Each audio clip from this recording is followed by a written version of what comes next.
아침에 나가보니까 피가 현관문 밖까지 흘러나와 있었습니다. 너무 무서웠습니다. 삼삼오오 모여 재미로 고스톱을 치던 이웃 주민들. 하지만 참혹한 연속살인의 현장으로 발견됩니다.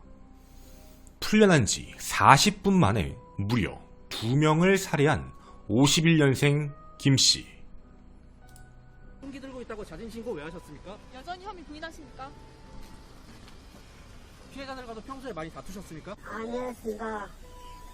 술도 사주고 담배 사주고 뭐 거쳐주기도 하고 그랬습니다. 평소 많이 다퉜는가라는 질문에 술도 사주고 담배도 사주고 모두 고쳐주는 사이였다라며 친밀감으로 대답을 합니다. 그럼 단순한 시비로 시작된 우발적 살인 범죄였던 걸까요? 저희는 정말 어렵게 이 사건의 판결문을 구하게 됐습니다. 무려 전과 45범이었던 그에게 재판부는 징역 35년형을 선고합니다.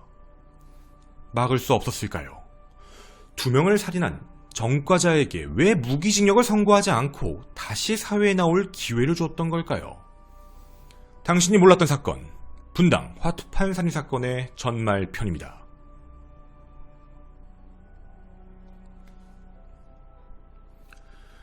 안녕하십니까. 전국 유튜브 독자 여러분, 아프리카TV 시청자 여러분, 김원입니다.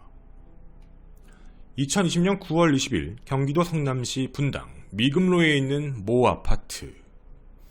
오전 7시 50분 평소처럼 운동을 함께 가기 위해 홍 씨의 집을 향했던 지인이 있었습니다. 아파트 7층에 내려 복도를 걷는 도중 바닥에서 이상한 흔적을 발견합니다. 바로 낭자한 혈흔 자국이었죠. 그 흔적은 홍 씨의 집에서부터 시작되었습니다. 조심스럽게 그 문을 열었을 때 날카로운 흉기로 살해된 2명의 피해자를 발견합니다. 부검 결과 피해자는 76세 여성 홍 씨와 73세 여성 천 씨로 이 둘은 아파트 이웃으로 확인됩니다.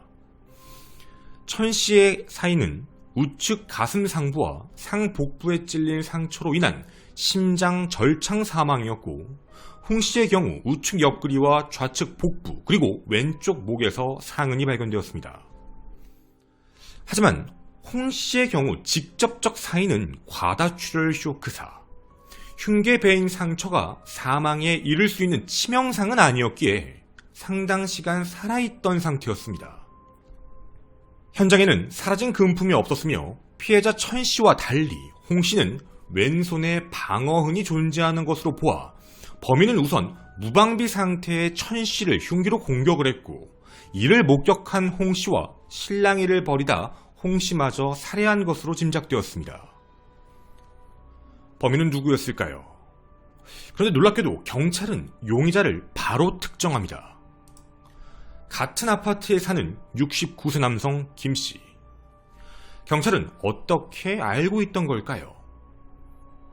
사건 발생 전날이었던 19일 저녁, 경찰은 홍 씨의 집에 무려 2번이나 출동한 기록이 있었습니다.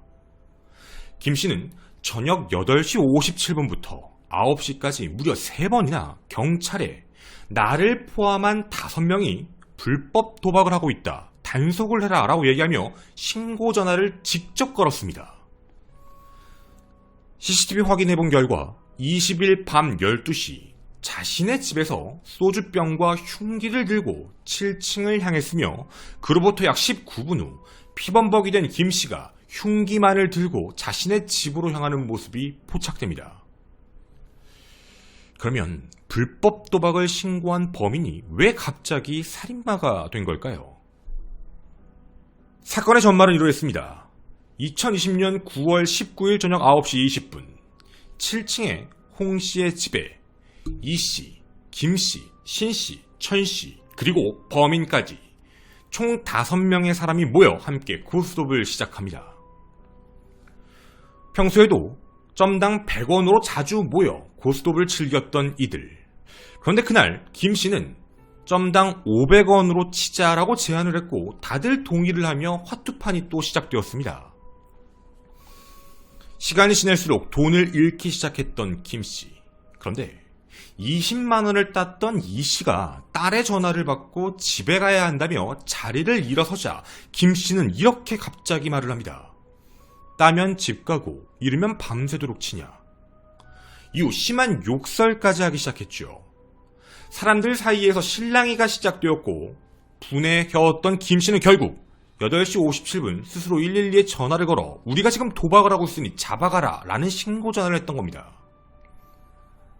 경찰에 도착하기 전 이 안에 있던 5명은 화투와 현금을 숨겼고 10분 정도가 지나 경찰은 도착을 하게 됩니다. 이때 이들은 그냥 지인들끼리 재미삼아 고스톱을 친 거지 우린 도박판을 벌인 게 아니다 라고 이야기를 했지만 김 씨는 계속 불법 도박이다 라고만 주장을 했죠. 경찰은 일단 현장에서 화투의 증거도 없었고 또 지인끼리 재미삼아 치는 고스톱이라 불법 도박이라고 보기 어렵다라고 판단, 현행범 체포를 하지 않고 돌아간다라고 이야기를 합니다. 그러자 김 씨가 왜 체포하지 않냐며 소란을 피우기 시작을 했죠. 사실 불법 도박과 관련돼서 법령 자체가 조금 애매모호한 부분들이 있습니다. 도박과 오락에 대한 경계선이 좀 애매모호하다는 내용이었죠. 다만 경찰이 당시 단속 기준으로 봤을 때 참가자 중에 도박 전과자도 없었고 그리고 재미삼아 어른들끼리 놀고 있는 문제를 가지고 현장에서 현행범으로 체포하는 게 좀 어려웠다라고 판단했던 겁니다. 경찰이 현장을 떠나자 김 씨는 갑자기 주방에서 과도를 들고 현관 앞에 섭니다. 아무도 못 나간다. 나오면 다 죽이겠다. 찌를 듯이 위협하며 꼼짝도 하지 마라. 너희들 모두 죽이고 나도 죽겠다라고 위협을 가하기 시작했죠. 그 안에 있던 모든 사람들은 겁에 질리기 시작합니다.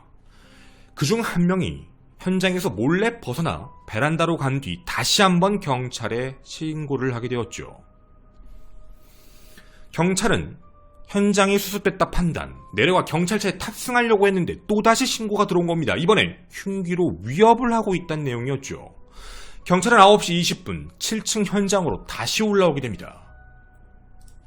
그때 김 씨는 자신이 들고 있던 과도를 주머니 속에 숨기고 사람들에게 난 아무 짓도 하지 않았다라며 이야기를 하게 됩니다. 하지만 주머니 안에서 이미 흉기도 발견되었죠. 그리고 경찰은 9시 25분 특수협박 혐의로 현행범 김 씨를 체포하게 됩니다. 분명 흉기를 들고 있었고 사람들을 위협하고 있었습니다. 그리고 경찰서로 이미 데리고 간 상황이었죠. 어쩌면 이 사건은 막을 수도 있을지 몰랐습니다. 하지만 경찰은 고령인 점, 신원이 확실한 점, 자신의 잘못을 인정하고 있는 점 등을 이유로 22일 다시 조사를 받아라 라고 이야기하며 2시간 만인 밤 11시 20분 그를 풀어줍니다.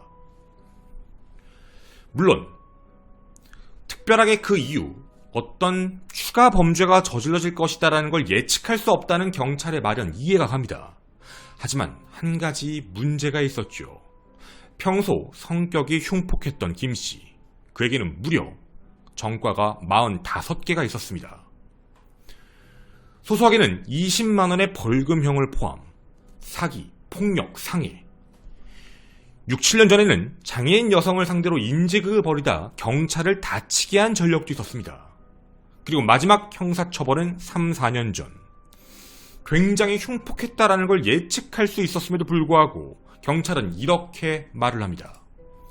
2시간 동안 조사하며 그의 전과 기록을 분명 확인했지만 그렇게 중한 죄는 없었다 라고 이야기를 합니다. 맞습니다.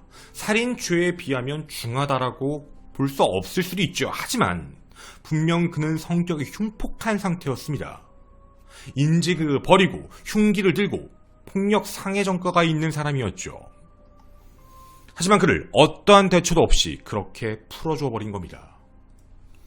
그로부터 40분 후 9월 20일 밤 12시 집으로 돌아온 김 씨는 집에서 소주 한 병을 꺼내 마시다가 갑자기 또 분노하기 시작합니다. 자기만 현행범으로 체포된 것이 화가 나 자신의 집에 있던 길이 24cm짜리 과도를 들고 7층을 향해 올라갑니다. 밤 12시 8분 현관문을 두드렸고 집주인 홍 씨가 나옵니다. 그리고 홍 씨는 이렇게 말을 합니다. 삼촌, 경찰서 다녀오느라 고생했어. 그냥 들어와서 술이나 한잔 하자. 이런 말을 하며 현관문을 열어주자 그는 아무렇지 않게 그 속으로 들어가 또다시 그 안에 있는 소주를 부어 마시며 홍 씨에게 이런 말을 합니다. 인생 그렇게 살지 말아라. 참 이상한 내용입니다. 홍 씨는 집 주인입니다. 홍 씨는 그리고 함께 고스톱을 친 사람도 아니었죠. 홍 씨는 이에 대해 내가 뭘 잘못한 거냐라고 이야기하자 둘은 언쟁을 하기 시작을 합니다. 홍 씨가 잠시 자리를 비운 사이 잠을 자고 있던 고스톱 멤버 천 씨가 돈을 따면 되는 거지 그거 분하다고 왜 신고를 했냐라고 말을 하자 김 씨는 격분해 칼을 꺼내 천 씨를 공격합니다. 그리고 그 장면을 목격한 홍 씨가 김 씨의 다리를 붙잡으며 못 나가게 하자 이거 놔라고 얘기하며 홍 씨마저 공격을 했지요. 결국 홍 씨는 과다출혈로 사망하게 됩니다. 밤 12시 20분쯤 7층을 빠져나와 자신의 집으로 향했던 김 씨. 최초 김 씨는 CCTV와 범행 도구를 토대로 현행범으로 체포가 되었지만 그는 이런 말을 합니다. 자신은 죽인 적이 없다. 완강하게 부인했지만 결국 증거 앞에 모든 혐의 사실을 인정하게 되었습니다. 여러분 이 사건의 전말을 모두 들으셨습니다. 여러분께 한번 여쭤보겠습니다. 이 사건의 형량이 어느 정도 나오는 게 맞는 걸까요? 한 명은 분노해서 살해했다. 한 명은 자신을 말려서 살해했다.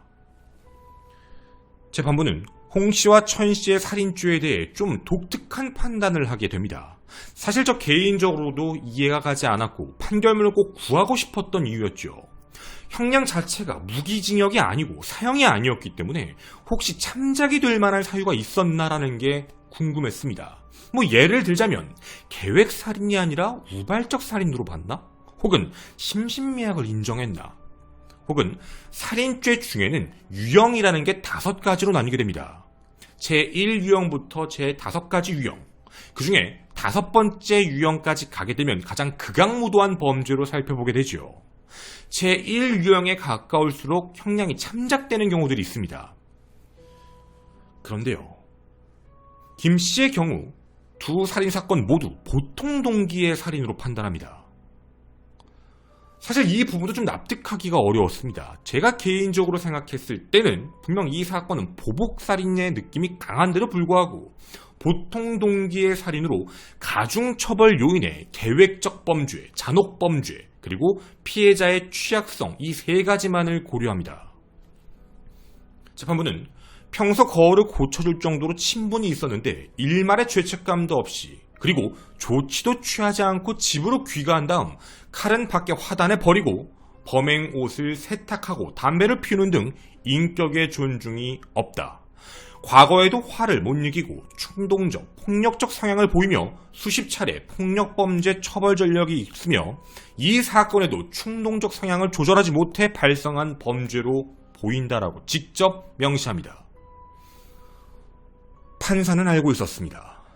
그가 충동적 성향을 조절하지 못해서 생긴 범죄다.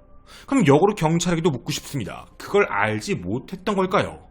재판부도 알고 있는 이미 과거의 전력 자체가 폭력적 성향이 강하고 충동적이다라는 걸 알고 있음에도 불구하고 그를 그냥 풀어주었습니다. 살인, 특수협박 혐의로 2021년 4월 15일 그에게 1심 형량이 선고됩니다. 무기징역이 아닌 유기징역, 징역 35년형이었지요. 2명을 살해했음에도 징역 35년형입니다. 사건의 경중을 따지면 안됩니다. 하지만 문득 떠오르는 사건이 하나 있습니다. PC방에서 자신의 기분 나쁘게 했다면 집으로 가 등산용 칼을 가져와 피해자를 무참히 살해했던 PC방 살인사건 김성수. 그의 경우는 심신이 미약하다는 것까지 인정을 받아 징역 30년형이 선고되었습니다. 이 사건은 심신미약이 인정된 케이스가 아닙니다. 분명 문제가 심각했던 사건, 계획적 사건으로 보았습니다. 하지만 2명을 살해했음에도 불구하고 징역 35년형. 그럼 이렇게 봐야 되는 걸까요? 이제 전과 46법이 된 69세 김씨는 징역 35년 형기를 모두 채웠을 때 나이 104세의 나이로 출소하게 됩니다. 물론 사실상 그렇게 출소할 수가 없으니 무기징역과 같다라는 말도 합니다. 그런데 말이죠.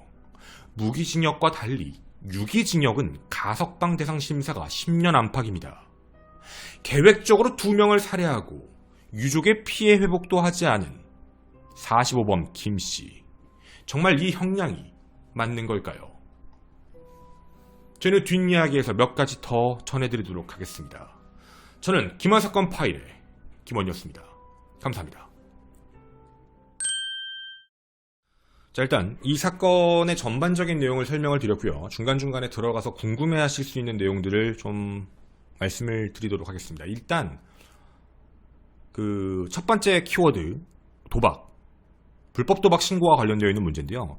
점당 100이 아니라 점당 500원이면 불법 도박 아니냐 라는 이야기들도 분명히 달릴 수 있을 거라고 보입니다. 근데 이 불법 도박과 관련되어 있는 법령을 저희도 확인을 해봤는데 굉장히 복잡하더라고요. 그러니까 기준이 좀 애매모호해요.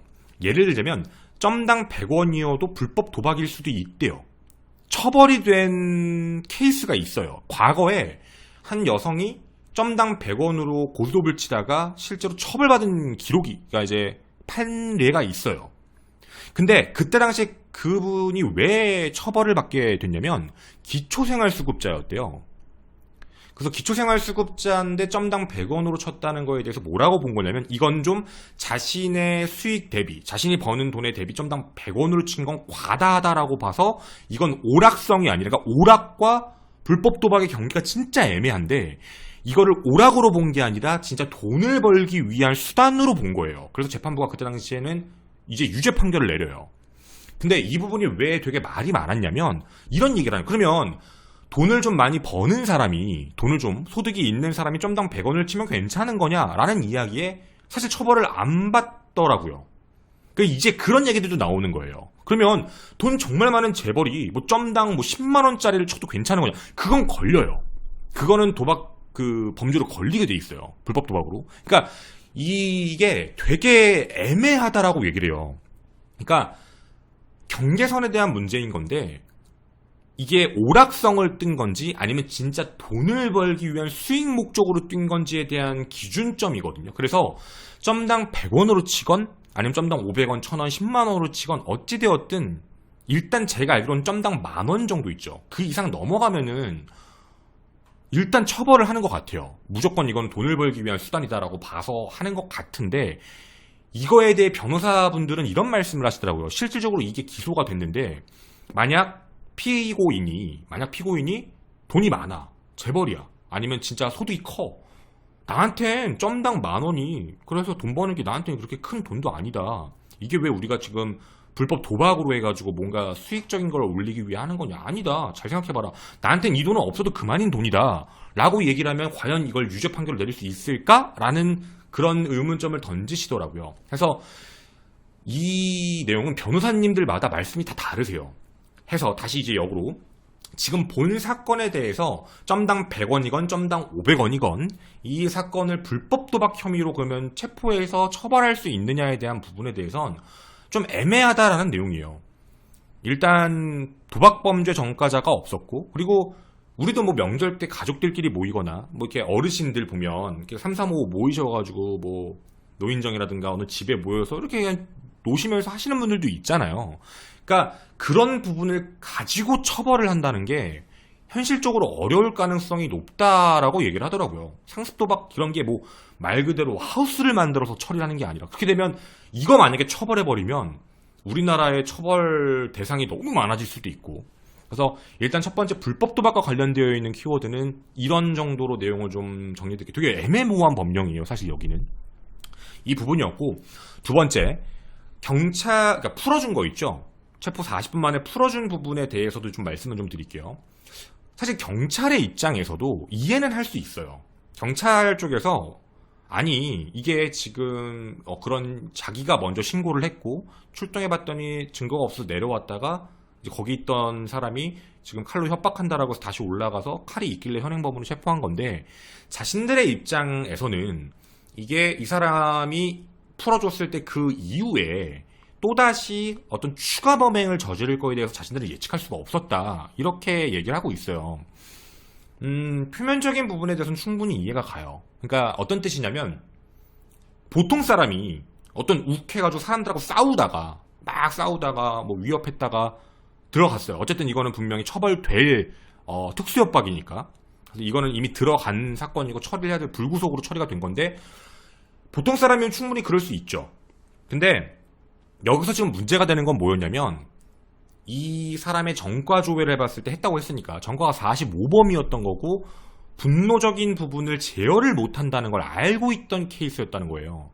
이게 어느 쪽의 사건하고 또 이어지면서 얘기가 좀 나왔냐면 이제 요 근래 그 제주도 그 백씨 사건 기억하시죠? 아마 이제 뭐 그알 보신 분들 아니면 저희가 찍었던 방송을 보신 분들도 있을 텐데 그 백씨랑 김씨 있어요. 그 자신의 이제 사실혼 관계에 있던 사람의 자제분을 공격했잖아요.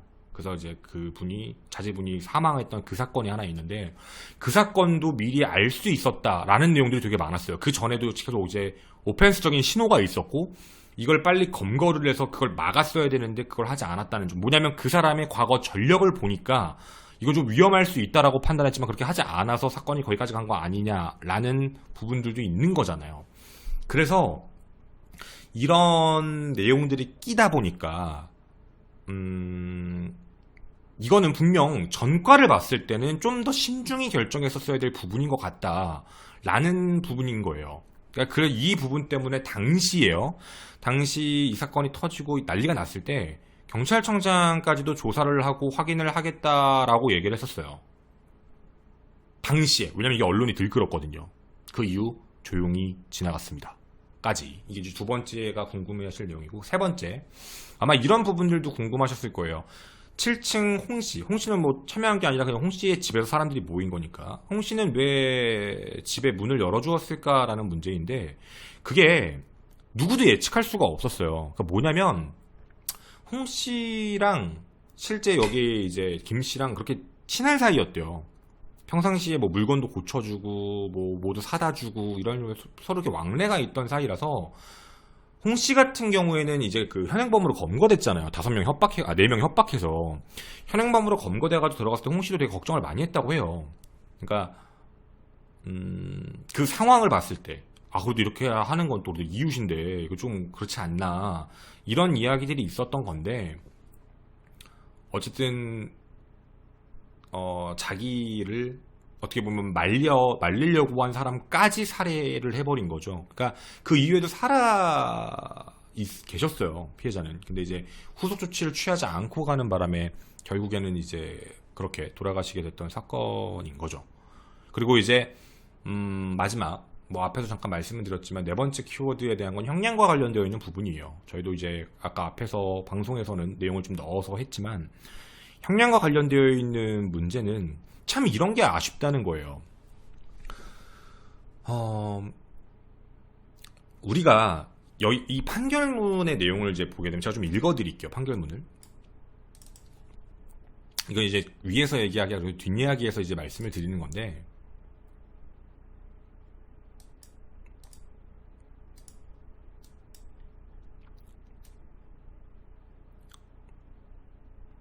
판결문에서는 이렇게 얘기를 하고 있어요. 뭐냐면 앞서 본 바 같은, 그러니까 위에 말씀드린 거예요. 그 뒤에 얘기인데 이 사건은 각 범행의 뭐 형량, 뭐 죄질, 결과, 동기, 범행 후의 정황 이런 사정들로 봤을 때 피고인의 성향도 종합적으로 고려했을 때 비록 피고인이 수사 과정에서 범행을 뒤늦게 인정하였던 점 이런 거. 그리고 이 사람을 영원히 개인과 사회에서 보호하고자 해서 좀 격리를 시켜야 되겠다라는 걸로 징역 35년형을 선고한 거거든요. 그러니까 실질적으로 내용을 보면 무기징역을 주지 않았던 이유가 참 의심이 가는 대목이긴 했어요. 왜 무기징역을 주지 않는 거지? 누가 보더라도 반성도 제대로 안 했어요. 피해자들 회복에도 하지 않았고 피해자들 가족들도 엄벌을 탄원했어요. 경찰 쪽에. 근데 형량 자체가 생각보다 되게 높게 나오지 않았어요. 아까도 말씀드린 이제 그 권고 형량에 대해서 좀 양형위원회의 권고 형량을 좀 말씀드리면 이 형량은 징역 15년에서 무기 이상으로 되어 있거든요. 그러니까 실질적으로는 2명의 사건이 발생됐기 때문에 각각 이렇게 돼서 형량이 굉장히 높게 나올 가능성이 높았죠. 어떻게 보면. 근데 범행 동기도 되게 어이없죠. 같이 그냥 고스톱을 치다가 돈을 잃어서 사람이 나간다는 것 때문에 화가 나서 그것 때문에 사람을 살해했고, 또 하나 중요한 거를 말씀을 드리자면 여러분, 정리를 좀 해드릴게요. 위에 사건 내용은 뭐 다 들으신 분들은 아시는 내용일 텐데, 집에 먼저 간다고 한 거 천씨도 아니고 홍씨도 아니에요. 집에 먼저 가겠다고 했던 거는 그 안에 있던 계신 분 중에 이씨였어요. 이씨가 집에 이제 딸한테 전화해서 가야 된다고 했더니 혼자 격분해가지고 전화하고 막 위협하고 이랬던 거잖아요. 천씨도 아니고 홍씨도 아니에요. 또 홍씨는 뭘 한 것도 아니고, 천씨는 고스톱을 쳤던 사람이죠. 근데 와가지고 홍씨랑 말다툼을 했잖아. 홍씨가 뭐야? 홍씨한테 뭐라고 했더니 홍씨는 뭔 상관이야? 자기가 그래서 왜 나한테 그러냐라고 했더니, 그걸 들은 천씨가 아니 그러면 돈을 따면 되지 왜 그거 가지고 이렇게 난리를 부르냐라고 해서 그거에 화나서 천씨를 죽인 거예요. 그러니까 진짜 사실 범죄를 저지른 동기나 상황을 보면 납득할 수 없는 케이스거든요. 그래서 참 형량이 이렇게 나온 부분에서는 지금도 좀 아이러니해요. 저도 개인적으로는. 네, 그래서 저희가 이제 여기 녹화는 여기서 끌 거고, 아마 본방에서 보시는 분은 제가 조금 더 이제 내용을 알려드릴 수 있는 거, 정말 죄송해요 유튜브 분들은. 제가 이거 유튜브는 저를 보호해줄 수 없기 때문에 이 정도로 정리를 하는 거지만, 어쨌든 이 남성에 대해서는 저는 이렇게 형량이 나온 부분에 대해서 개인적으로 좀 납득하기 어렵지 않나라는 생각입니다.